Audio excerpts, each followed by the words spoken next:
All right, hello and welcome everyone to a very special edition of the Rhythm Rundown with myself, Josh Applebaum, my partner in crime, the wise guy of Ohio, Mr. Cade Harper. Cade, it's great to be with you, man. And today's kind of a special edition of the Rhythm Rundown because number one, sadly, we don't have football this weekend. But there's a reason why we don't have football. It is the 2 week stretch, which it always feels weird, Cade, that 2 week stretch between the championship games to the Super Bowl. You get that first initial rush of, okay, what's the line? You get the line on the Super Bowl. Then you start to see any market movement. Then we kind of get into a lull, which is, I think, kind of where we're at right now. And then it feels like, oh, the game is so far away. But then once you turn the page and it gets to Monday, it's like, oh my God, like every day gets bigger, gets closer. You start to get that excitement to build up quite a bit. And then obviously you get to the last couple days before the Super Bowl. That's what's really important to me because, again, is the public betting the Super Bowl right now? You can make a case that yes, there are a lot of bets already pouring in.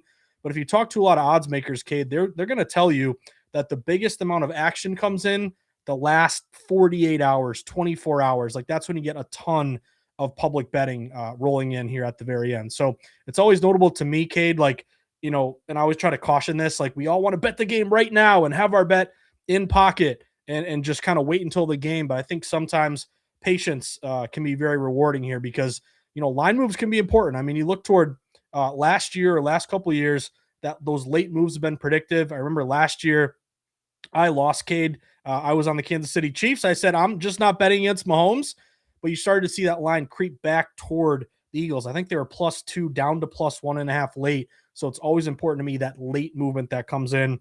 But I think the exciting part about tonight's stream, Cade, is we can kind of stretch our legs. We can, take our time the week before and we can compare now until our next stream next Thursday what has changed in that amount of time. So I want to talk about the spread. I want to talk about the total. I want to talk some prop bets with you, Cade. Also, not just, okay, what is Rhythm recommending for player props, but also maybe you and I can talk about how we like to approach prop bets for the Super Bowl because they're extremely, popular. You've seen over the last couple of years, some odds makers have come out and said, man, we're getting more handle on the prop bets than the conventional spread money line in total. So I'm excited to just kick off Super Bowl week with you here tonight, Cade, and talk about all those and more. Maybe we'll even get into some college basketball here. But enough of me rambling, Cade.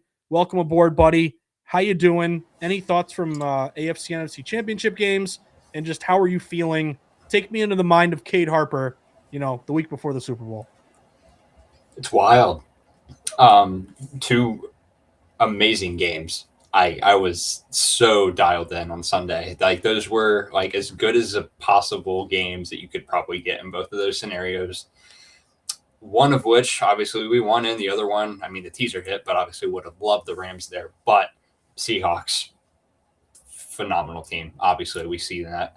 But yeah, I mean, great weekend overall. It's coming to a close, and I'm upset that we only have like one full game of football left outside of these stupid Pro Bowl arcade games, whatever you want to call it now. But yeah, like I said, you mentioned it. College basketball is kind of approaching, so we have that to fall back on. But yeah, man, I'm gonna cherish the last like 2 weeks of football here. So it's like a knife and twist in there right now, so it hurts. I'm sad, but we'll take it. Yeah, we'll take it. All good things must come to an end, Cade. Right, You'll learn that. right. I'm a little bit older than you, but hey, that's a little cliche that it actually is true here. And I want to mention a couple things because before we dive into the Super Bowl, one great point by you.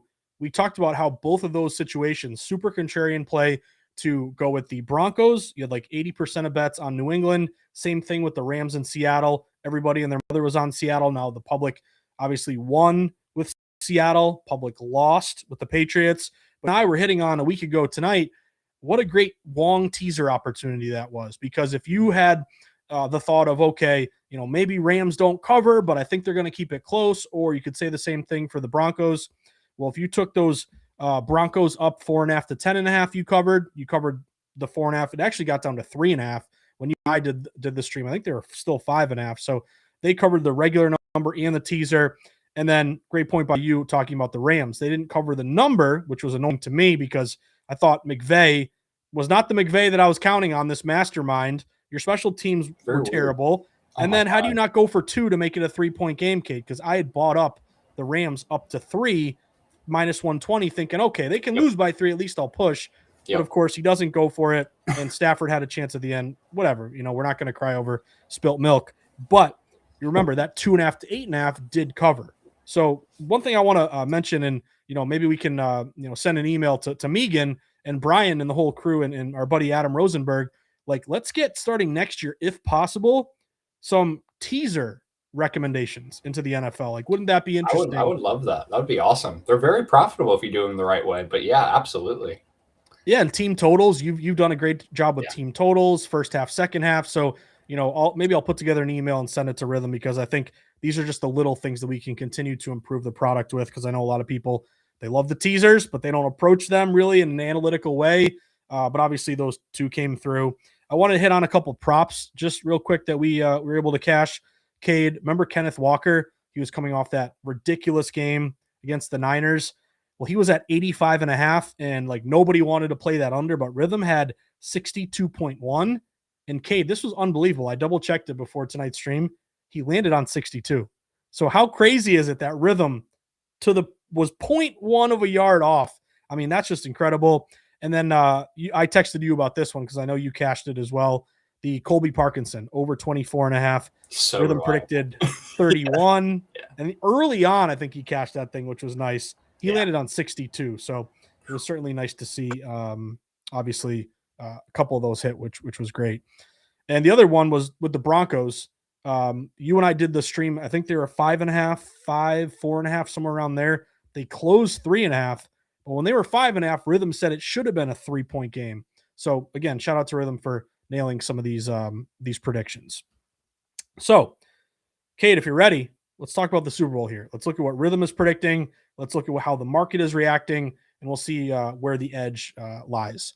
I'm going to share my page just so everyone can kind of walk into their own Rithmm account, or at least how it looks for me. I want to remind everyone, of course, that we have these great tutorials. We got the parlay builder. If you like to bet parlays, check out the tutorial. The whole point here being is, people love betting parlays, Cade, but they don't really know which legs to add, which legs to subtract.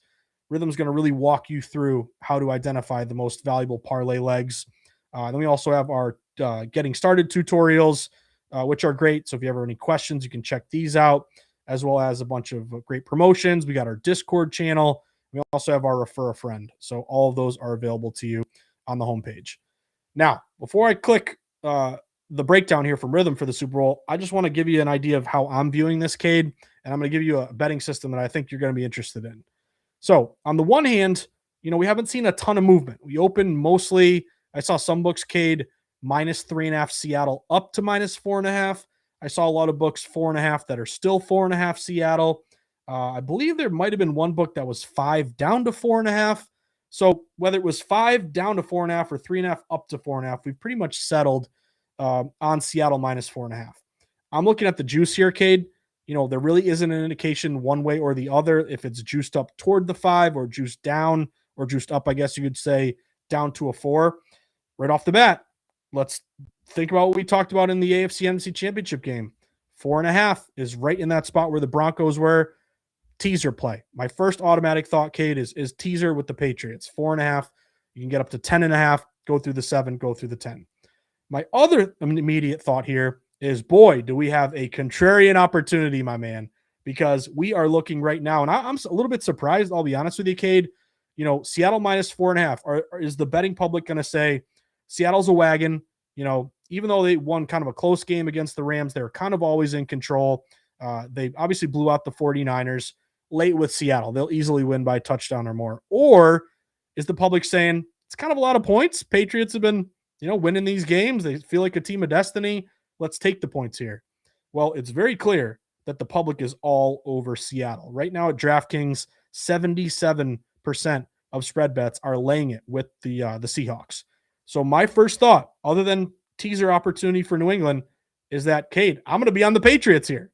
Now, I'm going to say that as a Pats fan, but I hope you guys know that, hey, I bet in favor of the Patriots -3 against the Texans.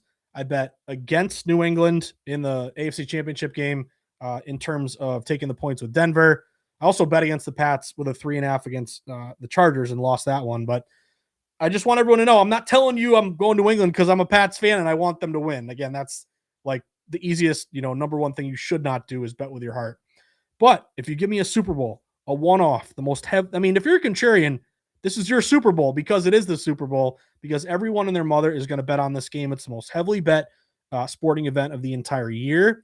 And nearly 8 out of 10 bets are on one side. So automatically I'm going to be on the other and bet against all this public love.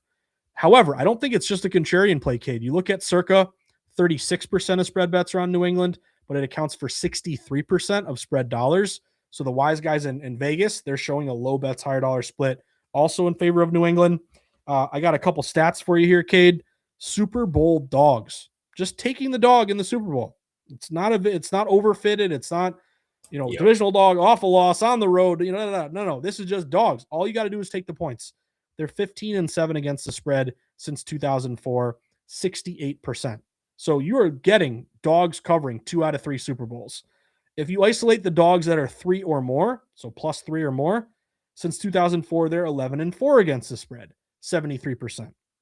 So we have a contrarian play with the Pats.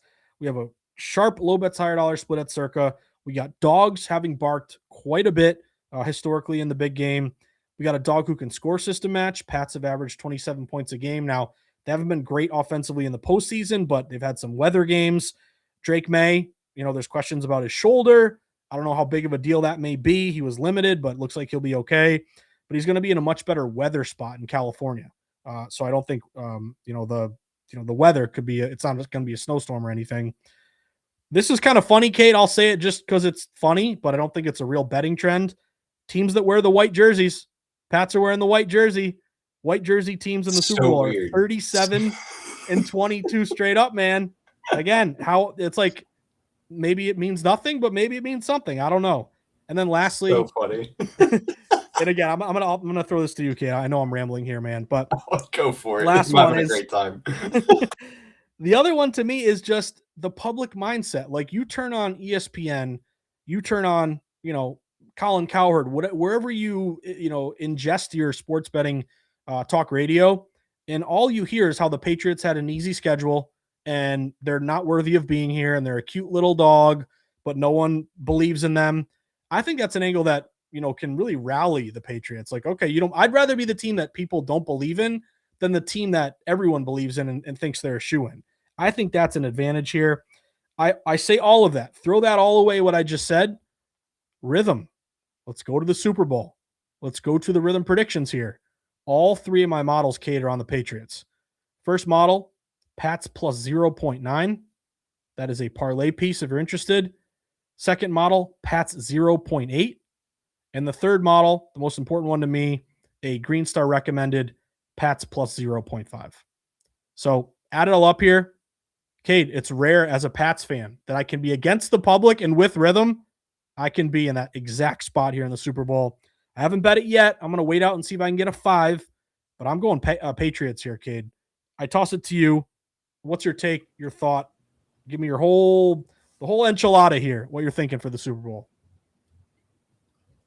Dude, it's so funny because like my entire philosophy is like obviously getting early number and like just like wanting the best of the best like available as soon as it opens or whatever. If I feel like the market's going to go a certain way, which we pretty much already see that's what's happening here.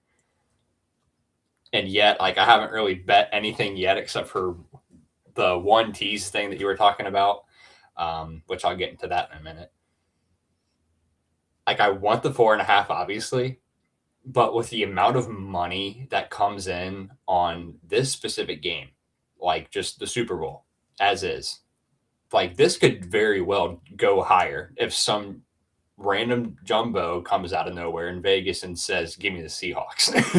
Like it can like snap of a finger. That's just how it works. It's either going to be Floyd Mayweather or Drake. It's going to be somebody. It's somebody on Instagram that walks in with a suitcase, and then you see the Paul, video. Yeah. So, yeah, it's always somebody. It's like that's pretty much what I'm waiting for, and not that I'm saying that's what's going to happen, but it's just in the event of that actually happening, I am also going to wait, but immediately, not even with a second of a doubt, the amount of how fast that 3.5 disappeared was very alarming.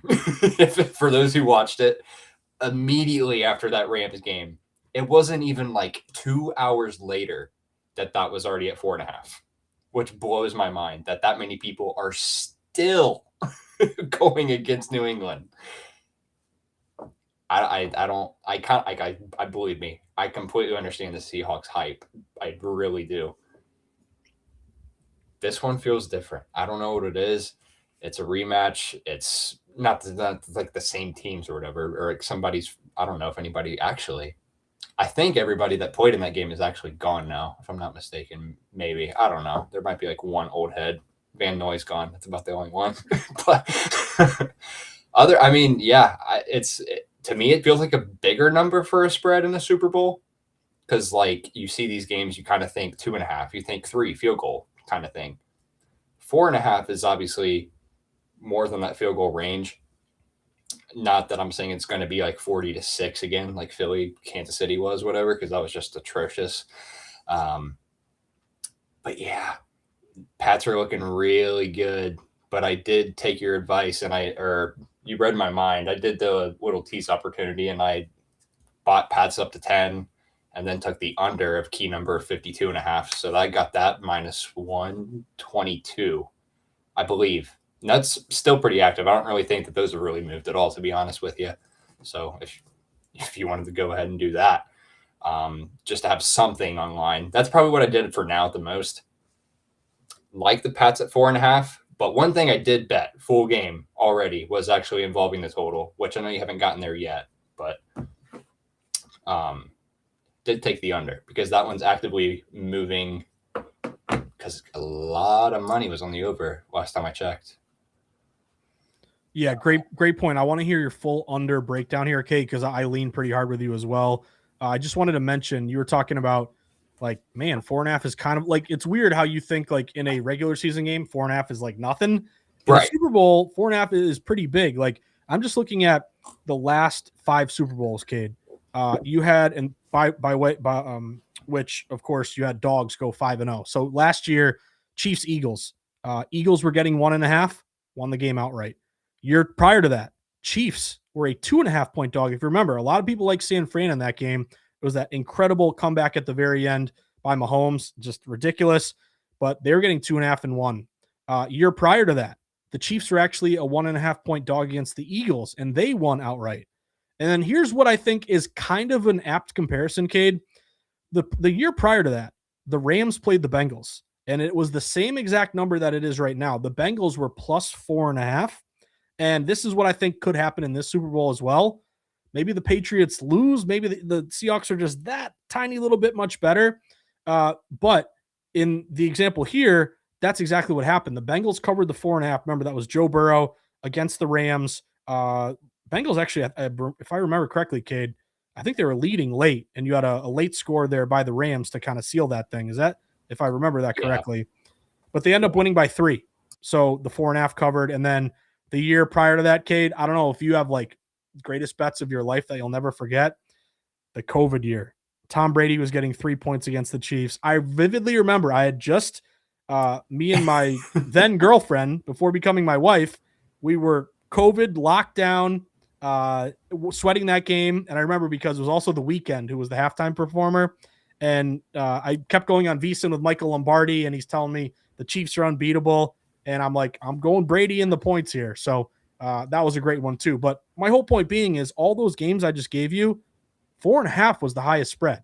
So to me, this is a spot, again, where it's very rare you can be against the public with all these rhythm system matches. Like I was wondering, Cade, I'm a bit surprised. Like, what if the Patriots are a trendy dog here? What if 60% of the 80% of the bets are on Pats plus 4.5? That would be a tough call for me. I would probably have to go Seahawks and fade a trendy dog. But all that being said, Rithmm has an edge here.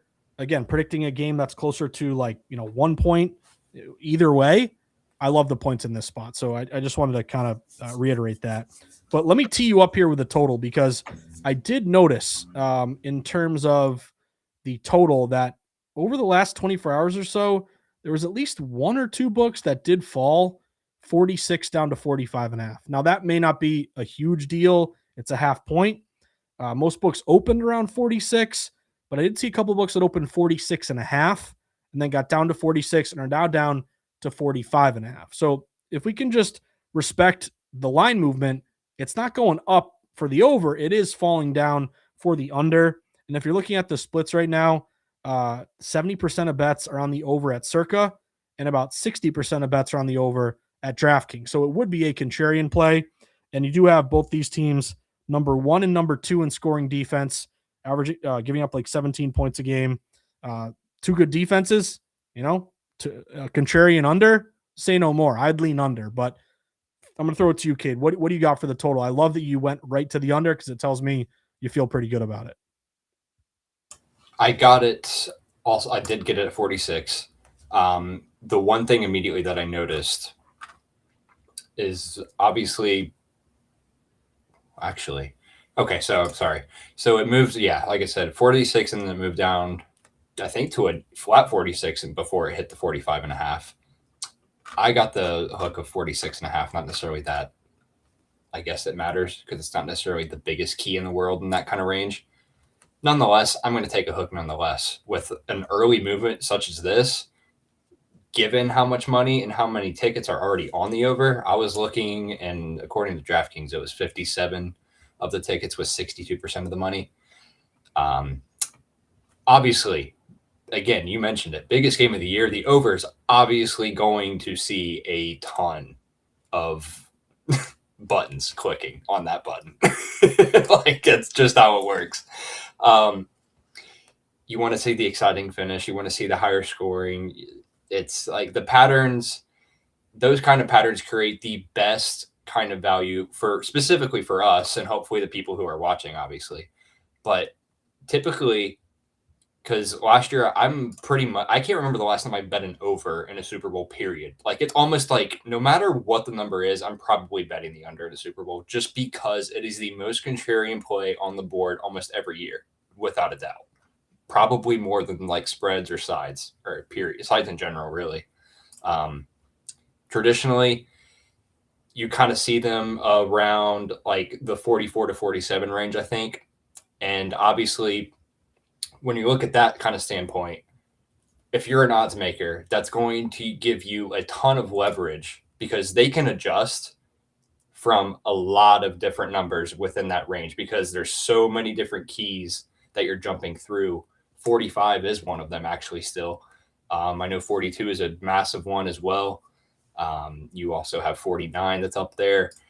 I mean, you have so much leverage, but with all of that kind of going through, 46 has been a pretty common number that I've noticed over the past, I don't want to say 5, but maybe even more. I don't have the last in front of me, but probably 5 to 10, I would say, probably roughly around there, just because, I mean, you got to factor it in. That's going back all the way to the days before they even changed the extra point rule when they were like 2 yards, not necessarily 20, which they've definitely adjusted to those as well. Nonetheless, New England, I'm looking at it, they're 11-6 to the over. They are under in 2 of the 3 postseason games, though. Seattle, on the other hand, number 1 defense again, as stated, 9-8 to the over, but have gone over in both of their playoff games. So over is obviously been on the winning side of these last 3 Super Bowls.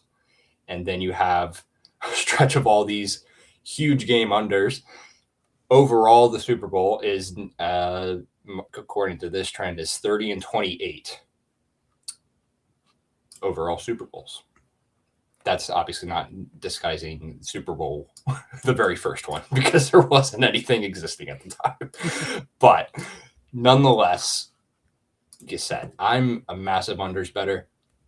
And now if you want to get in terms of like the team talk, because it sounds insane. And like, I'm sure you're pretty similar, but a lot of the Super Bowl betting strategy is not really based off of teams as much as people would think.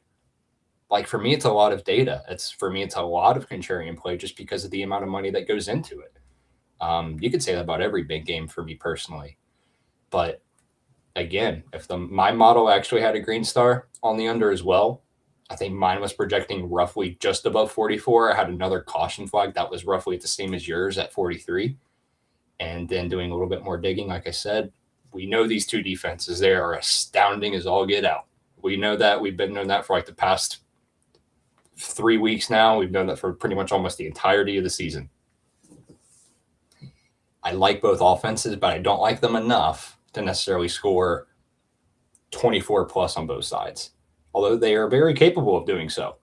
It's hard for me to believe that somebody can do that on a Seattle defense, much less on New England's insane pass rush, knowing that Sam Darnold is not the most mobile guy out there, and they have O-line issues, which we all know. It's right there. I think I'm going to take that, I already took that at 46.5. Liked it even more after the tease. That's actually my main play. I already played I think a unit and a half to that, and then I played a half unit on the full game under, just to have something there as well. I'm all over it though. That's my favorite play in the Super Bowl by far. Makes a ton of sense. You got the contrarian opportunity betting against the public, and you really kind of honed in on, why I try to explain this a lot to people when it comes to betting against the public. One, it's a philosophy that you got to stick with long term, because if you pick just one game and one team's getting 80% and one team's getting 20%, the 20% can lose. Anything can happen in one game. But if you, long term stick to a philosophy of just identifying lopsided games and then taking not the big herd mentality play, but the opposite, that's going to benefit you long term over the course of 1,000 plays or more. But when it comes to the Super Bowl, number one, these lines are really, really sharp, because again, you got to think about the odds makers. They have so much data on both these teams. Like when we get to week 1 of the NFL, a lot of times you'll see dogs do very well just because we don't really know what to expect. Teams can surprise you. The teams you think are good may not be as good. The teams you think are bad may be better than you think. There's a lot of unknown. When you get to the Super Bowl, everything is known. We have a full 17-game season on every team. We have a full postseason of, unless you got to buy 3 full games or 2 full games. So when the odds makers set these numbers, they're really, really spot on. The other thing that I like is line movement in the Super Bowl, Cade. I do have a system here in terms of Super Bowl line moves. If you just take the team getting the line move over the last about 20 years at this point, whoever gets the line move, whether you're New England 4.5 down to 4 or 3, if you're technically Seattle -3.5 up to 4.5, although 3.5, as you pointed out, there were a couple books that opened there, but maybe others kind of were a little bit higher. But just take the team with a line move. They're 11-7 against the spread since 2004, 61%. So basically the numbers are so good that it takes a lot for them to move that number. So therefore I want to be with the team that gets that line move. That's why, to me, remember when the Broncos were 5.5, 4.5, it was very critical. Okay, where does it go from there? It kept falling toward Denver. It got down to 3.5. So when you and I end this stream and do it again next Thursday, where are we at? Are we up to 5? Are we down to 4? That's just something that the nerd in me who likes to look at line movement and think about how the odds makers are handling this and the money they're taking in, that's really critical to me. But to your overall contrarian point, I'm already talking to my mother-in-law that we're going to go to her house for the Super Bowl, and what are we going to make for food, and what commercials will be on, and what's Bad Bunny going to do, the length of the national anthem. I mean, everybody who can't tell you all 30 or 32 teams, how many ever there are, they may not have watched a single game all year. They're going to watch this game. We have the most legalized states who have bet, close to 40 right now. So just from the standpoint of everybody is going to bet this game, I want to be against the masses. And that lines up with Patriots contrarian. That lines up with the under contrarian. And mention this as well, or I wanted to kind of back you up, Cade.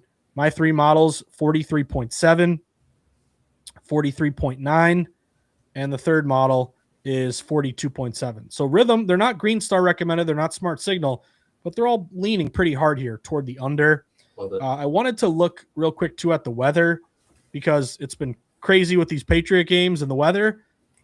We're ways away here, Cade. And by the way, we just got crushed by a snowstorm, so there's got 20 inches or something. And thank God my my power didn't go out on Sunday during those games. But right now, a ways away, 67 degrees in Santa Clara. Winds like 5 miles per hour. I know it can rain there sometimes, but it looks like it's going to be perfect conditions, which I think is a benefit to the Patriots and Drake May, because May has struggled in the weather. He's turned it over, played great, to win the game, but not statistically against the Broncos. I think 2 weeks to help his shoulder in a nice weather spot is a benefit to the Patriots here. Let's flip over to some prop bets here, Cade, because I want to throw it to you. I have my philosophy when it comes to props, and maybe we should differentiate like novelty props, like color of the Gatorade that's going to be dumped on the winning coach, length of the national anthem, what's Bad Bunny's first song going to be, versus like player props.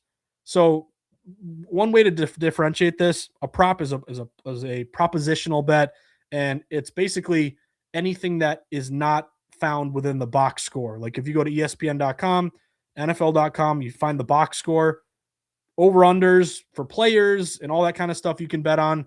If you can't find it in the box score, that's considered a novelty prop. And it really kind of depends on what state you're in, because some states don't allow length of the national anthem and all these fun ones that people want to do.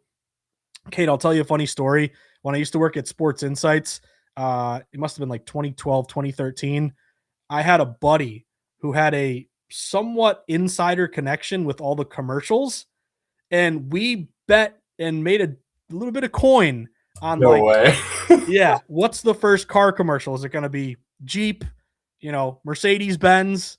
And I distinctly remember this. It was a little bit shady, but it just goes to show you, like, people like to bet on anything to make it more fun. I'll throw it to you, Cade. Do you have an overall approach when it comes to player props, props in general? Because I believe the quote unquote Propapalooza, I don't know if it's today or tomorrow. It used to be the Thursday on the week before. Like you see it a lot at the Westgate, which is kind of the king of the prop bets in Vegas, or Circa or South Point. But a lot of pros like to bet these props very early because they feel like they're going to get a good number off of a discrepancy. But let me throw it to you. Thoughts on props? Do you bet them? Do you not? How do you decide what to bet? Do you have any, before we even give like specific bets, just how you approach? Because everyone's asking you, what are your Super Bowl squares? What are your prop bets? How do you handle that? How do you answer that question? It is hard because, especially this early, I like to dig more into the data side of things. Like we know about the opening lines of these props can really move, because a lot more people than they think. I mean, they play props just as much as they play the sides, because there's a reason these lines open as early as they do. I like to tread lightly on props because they can sometimes burn me specifically, because like I've pretty much said a lot of this show, Rhythm's helped me a lot with prop betting. I'm still, I don't want to say new to it, but it's not necessarily my main cup of tea or kind of thing. Whether I'm writing strictly model plays on a prop, which I do quite often, obviously. Colby Parkinson. Other than those, I mean, it's really not a ton to really look into, other than the data side of things for me personally. Up until probably, like you said, like those 48 hours until kickoff, then it can probably start digging a little bit more. Like next Thursday, I'm sure I'll probably have some written down on a notepad to definitely look into. And there's already a couple that I've kept my eyes on as far as projections go. I actually bought one look ahead. Like for conference championship weekend, they have like these look ahead. I got a touchdown score for a crazy price. Nice. It was Ramondre Stevenson. So I had Ramondre to score. That was pretty much it. I'm trying to see because I forget the price. I would have to go through my thing. Hold on, because it was like in the twos, and I know right now is actually my jaw dropped when I saw the actual price when we were selling here. It was 150 something, if I'm not mistaken, right now. I don't know. That sounds right. Yeah, so the 155 right now, which I thought was a little nuts. But the dude's like got what, 80%, 90% of like snap shares as a running back or whatever. And yeah, he's really turned it on postseason. Like It's just like he's clearly RB1. And like, honestly, did a little bit more digging. It's the longest like price that he's had since week 16. So hasn't even scored in the playoffs. Why in the world would anybody want to play him, right? Weather, you look at the weather. I mean, that's not really helping at all. You're going to California. It's going to be sunny. Feed the guy. Just feed the guy. I love the number I got there, but that's like my only prop I've like played right now. Everything else, I'm kind of just like, okay. So using Rithmm for that one, and then yeah, I'm definitely going to circle back on Thursday with some ones that I've placed because I'm already highlighting a few.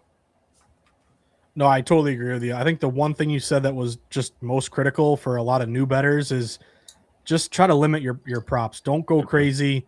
We all want to have like, our notepad of 20 props and check them off one by one every time they cash. And I think one thing that can really get you in a dangerous spot is when you bet too many games. This is true for Super Bowl props. This is true for random college basketball Tuesday night. I used to be the guy that wanted 10 bets a night, 15 bets a night. I learned over time, even if I have a great night and go 10-5, I could go 5-10 and lose 5 units a night or more. So I think it's really important to limit your prop bets. The second one for me is look at prop movement. So, for example, if you have just a couple minutes, pop open the app on your phone, your favorite betting app, whoever it may be, and just screenshot some props and then compare them from a week away from now. So like I forget the example here. I think it was Mahomes. I forgot what it was. Maybe it was rushing yards or passing yards, but maybe it was Jimmy G in that game that they lost against the Chiefs a while back.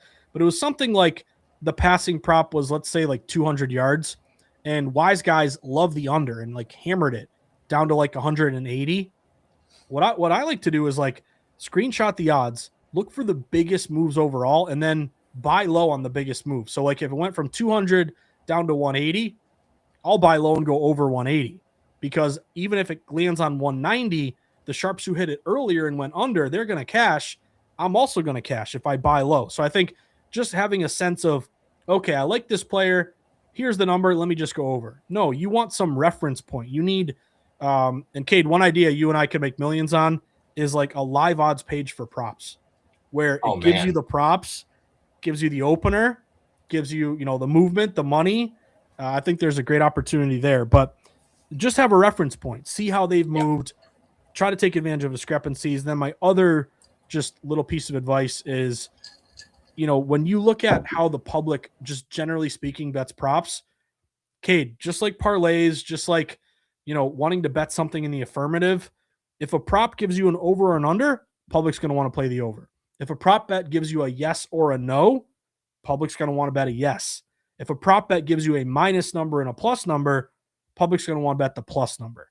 So one thing that really stayed with me years ago when I went to VSiN, went out to Vegas with VSiN for it was the week before the Super Bowl. It was, I think, against the Chiefs and maybe it was that 49ers matchup.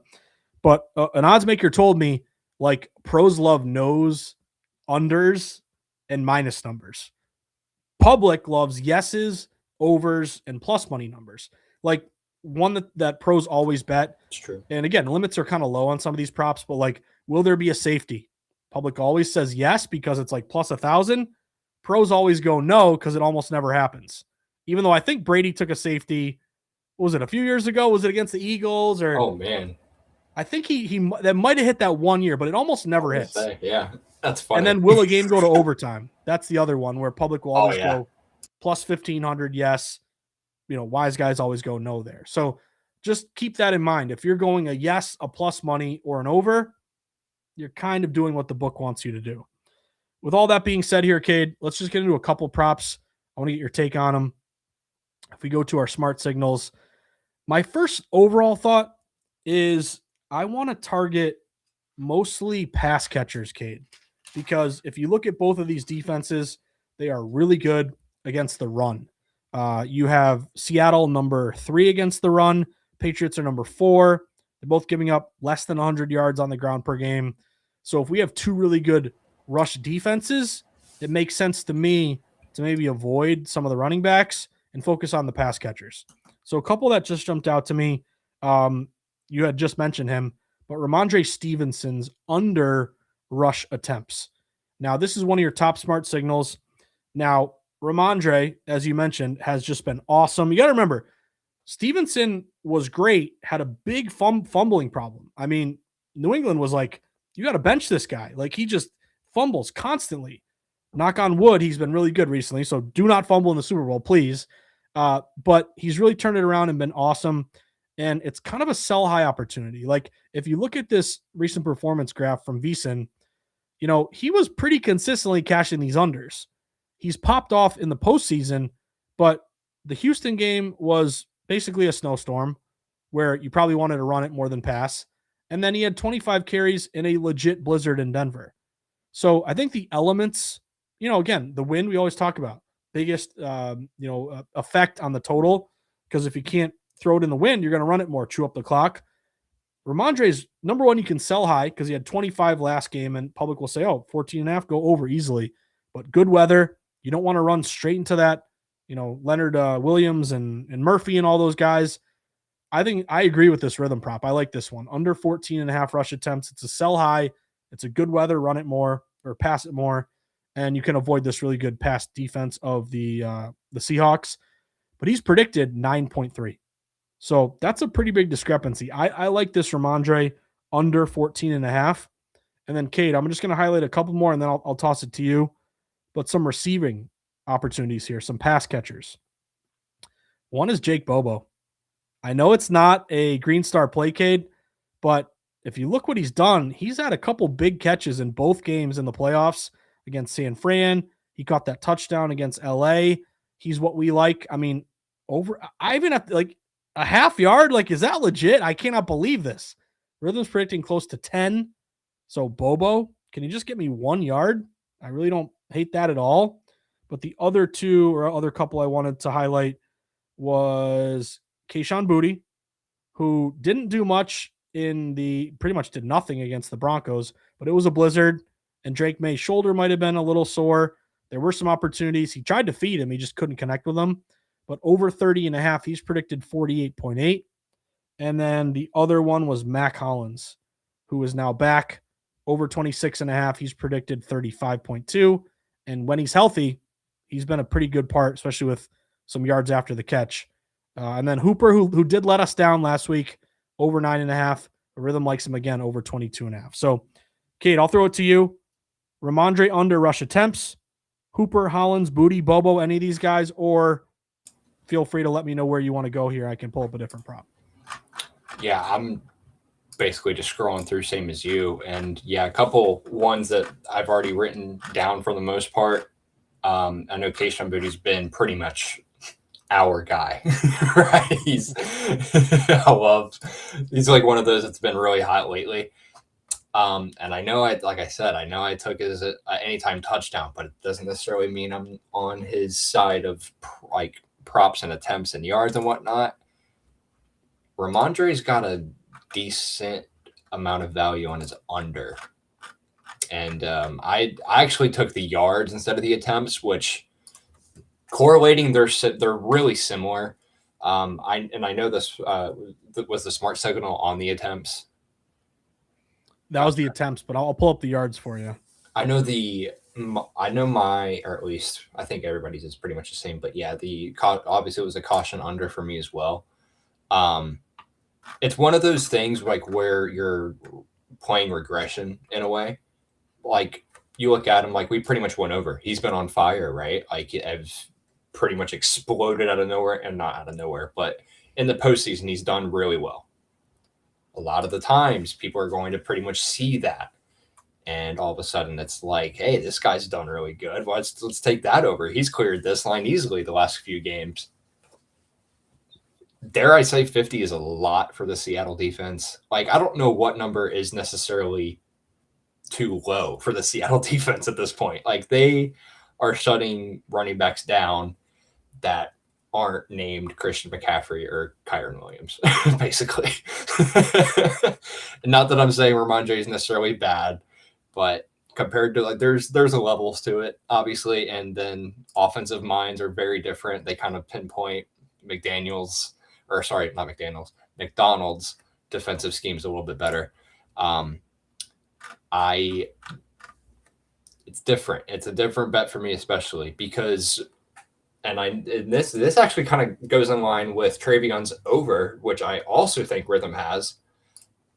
It's just like, it feels like they switched the workload, but if you're projecting basically the Patriots to play behind, obviously, right? You're pretty much playing behind throwing the ball. So another one is I like Drake May over passing yards. But again, it's not necessarily the cap. It just kind of goes into it. But all of these things correlate for me. So like if you're projecting them to be behind in this game and throwing the ball to pretty much catch back up, the drop back rate, the pass rate of this game is going to be heavier than I should say. Their design rush attempts will naturally go down with that. Combining that with it, what's his attempts line? If I'm not like his rushing attempt line, was it? I'm scrolling through. Was it 15? Something like that? 14. For Ramondre? Yeah. So it was 14 and a half. So I'm seeing it at 12.1. Rithmm is seeing 9.3. Again, like I pretty much always said, I like to kind of compare both of my models together. And basically, if they agree, then I'm all in. The under 14 and a half is 1,000% in play. However, the efficiency is why I'm taking his yards. Because, like I said, he's averaging he's averaging over 4.5 yards per carry. And then again, you factor in the schedule, blah, blah, blah.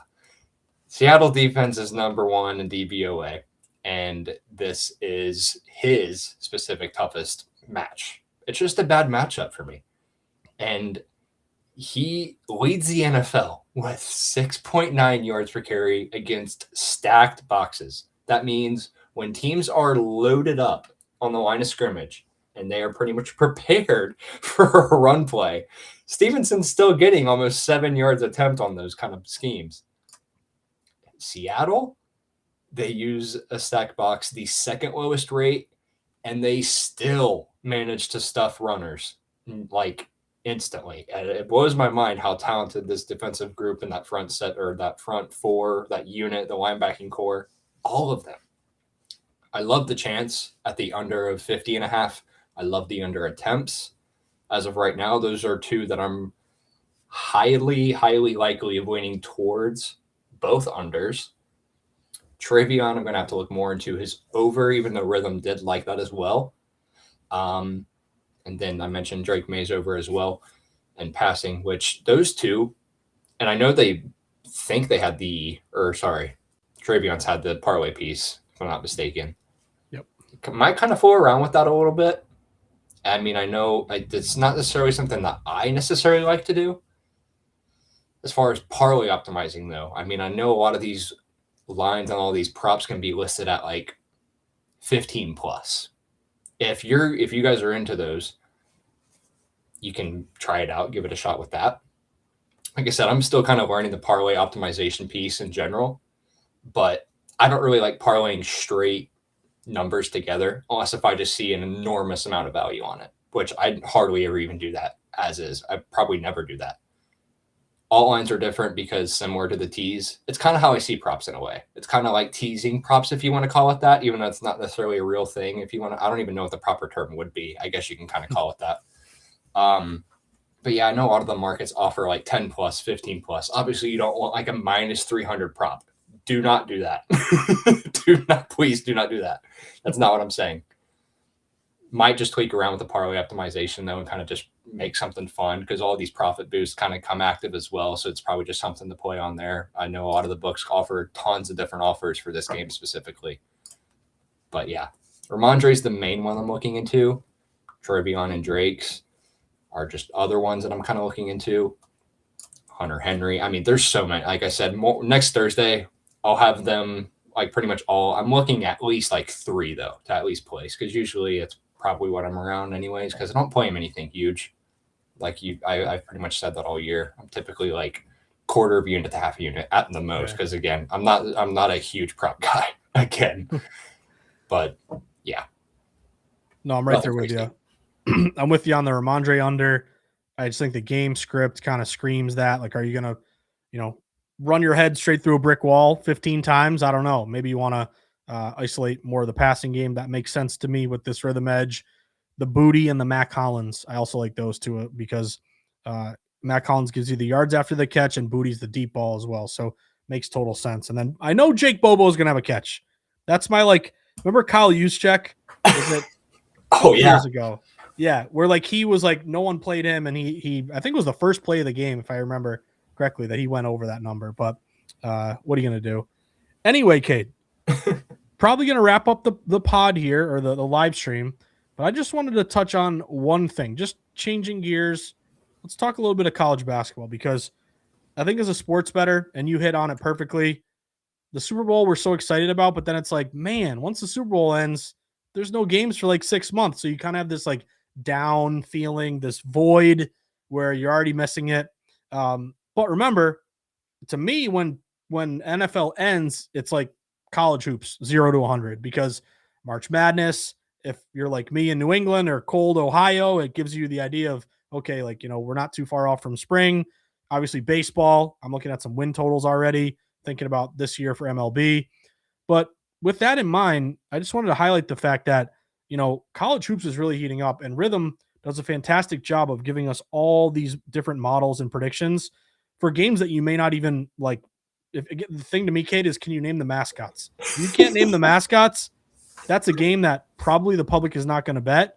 But the beauty of Rithmm is that they're going to give us predictions on all these random games, these added extra games, the games that are, 10 o'clock at night, Tennessee Tech against Georgia State, these random ones that no one's playing. So just in the idea of trying to highlight college hoops right now and get people kind of excited about what's to come, there was one game that I landed on, and it happened to be, if I can go find it, we'll go to some of these models, go to college hoops, we'll go to see all, and I'm going to type in Cal State Northridge. I texted this one to you prior to the show. This is right up my alley in terms of a random added extra game. I guess it's not technically an added extra game. It's a regular game, but it's a late night game that the public doesn't really care about. Can't name the mascots. The Aggies and the Matadors, I guess they're right in front of you, so I guess you could just see them. But this one is right up my alley because I can align Rithmm with what the betting market is telling me. So this UC Davis, Cal State Northridge game.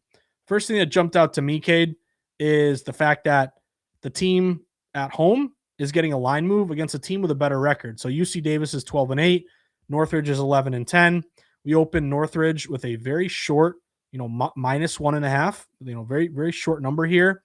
And the public is saying the wrong team is favored. Right now, DraftKings, nearly 60% of spread bets are going with the Aggies. Slightly better record, might as well take the points. But even though it's a small game, anytime you see a line move on a small game, that's important to me because it means that, the public didn't wake up today and say, oh, I got to bet UC Davis and Cal State Northridge. No, they don't care about this one. But it seems to me that pros have really targeted Cal State Northridge because they opened minus 1.5. When I wrote about this game for VSiN.com earlier today, they were minus 2.5. Cade, I'm now seeing Cal State Northridge hitting 3 now. So the line is now moving further toward Cal State Northridge. I like to money line short favorites because how many times do you bet a minus 3? They win by 1 or 2 or 3, and you push or you lose your bet. I can't sleep at night, Cade, when that happens. So I go money line here. I jumped on Cal State Northridge on the money line. Let me see what specific number I got. I thought it was minus 125. Now it's a little bit higher. It's minus 150, but I still like this money line play with Cal State Northridge. It's a random added extra random overlook game with a line move. Rithmm is leaning toward the minus 3, minus 3.6 first model, minus 3.1. But to protect yourself, just, to make sure they win this game, we got a recommended play here around minus 160 on the money line. So again, we're talking Super Bowl that everyone knows about, easy to find on your app. These games are a little bit off the radar, but I promise you one thing, Cade, you win your Super Bowl spread, the same green money is going to be given to you if you win a Cal State Northridge play. So don't let the fact that it's a smaller game influence you and say, oh, it's not sexy, I don't want to partake. no, the beauty of Rithmm is that we're going to help you with these small games that no one's interested in. So my play tonight is a money line on Cal State Northridge. Kate, I was texting you earlier. Anything you want to mention with college hoops? I don't know if it was a game today or a game tomorrow. If you want to save it for next week too, that's fine. But any college hoops games you want to hit on? I would if I had like a firm like handicap thing prepared, I guess. I don't necessarily have a ton. It's really just like you said, it's really just a splits thing for me right now. Which I'll be releasing like a full breakdown in an article that I have on my Substack, which is free to read if you guys do want to check that out.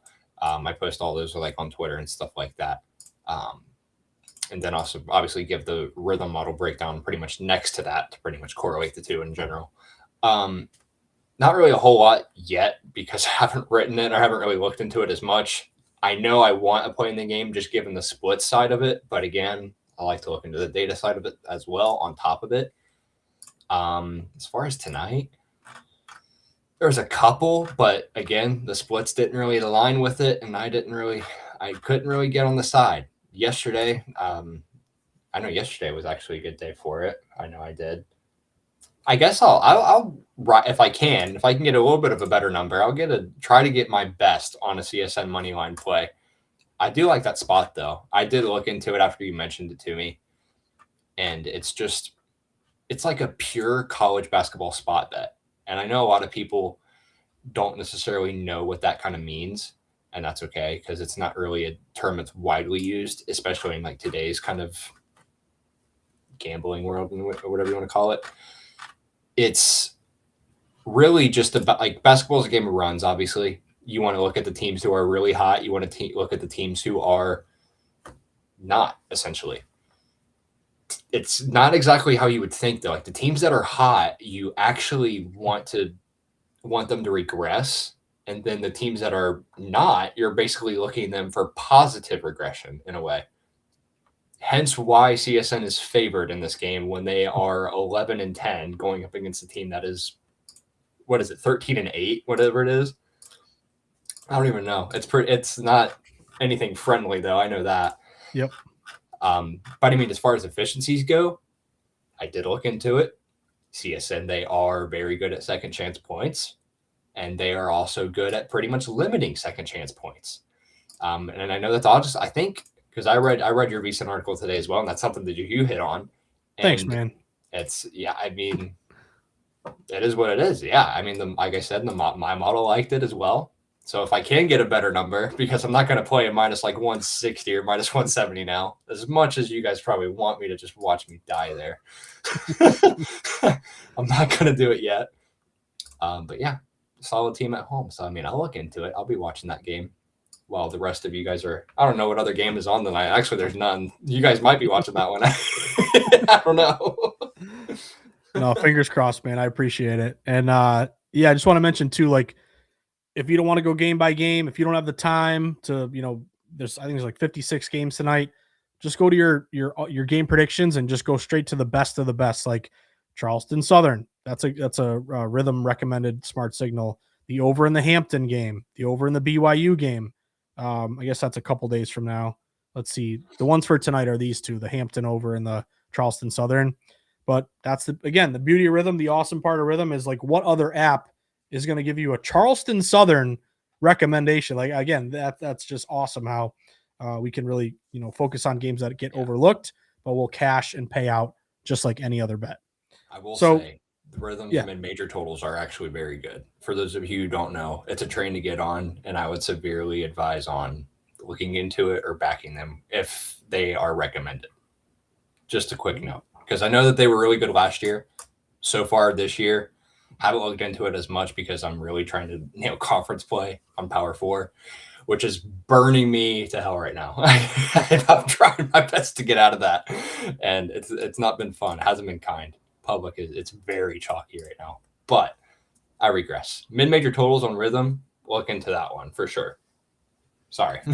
No, I'm glad you said that, kid, because I've had like 2 terrible nights in a row, and it's like the popular favorite that falls from -5 to -3 wins and covers and wins, like blows them out anyway. Like these It are blows my spots mind. historically, yeah, where the dog does well. Like again, I guess misery loves company here, Cade. But I'm looking last night, like I had DePaul, Xavier, had Baylor the night before. I'm just looking at my notebook here, Oklahoma, Grand Canyon. I don't know if you had Grand Canyon 2 nights ago. I did Foul not. 3-point shooter with It's no close. time left. Yep. That's the other thing with college. These kids, God bless them, but they make stupid mistakes that pros don't. And sometimes it helps you, sometimes it hurts you, but never foul a 3-point shooter up by 3 with a second left. And then you go to overtime, it's like, I know they're going to lose. They're just like death taxes and blow a lead late, lose in overtime. That's all how it always goes. But anyway, Cade, that was a nice little appetizer there, because we are going to have, of course, college hoops wall-to-wall coverage moving forward. But I just want to thank everyone for tuning in. Thank everybody for watching these live streams. Cade and I always have a lot of fun breaking down these games together. And I think we're going to have a great reference point this stream versus next Thursday. By the time we do it again, Cade, we're going to be in the home stretch before the Super Bowl. So very much looking forward to that. But a reminder, if you haven't done it yet, download the Rithmm app, give it a 5-star review in the App Store, use promo code START25 for 25% off. And then, Cade, enjoy your bye week, man, because it's going to get crazy next week. So take us home. Any final thoughts, buddy? Man, other than keep your eyes on the mid-major games tonight, star-studded games all around. I know you guys are licking your chops looking at these.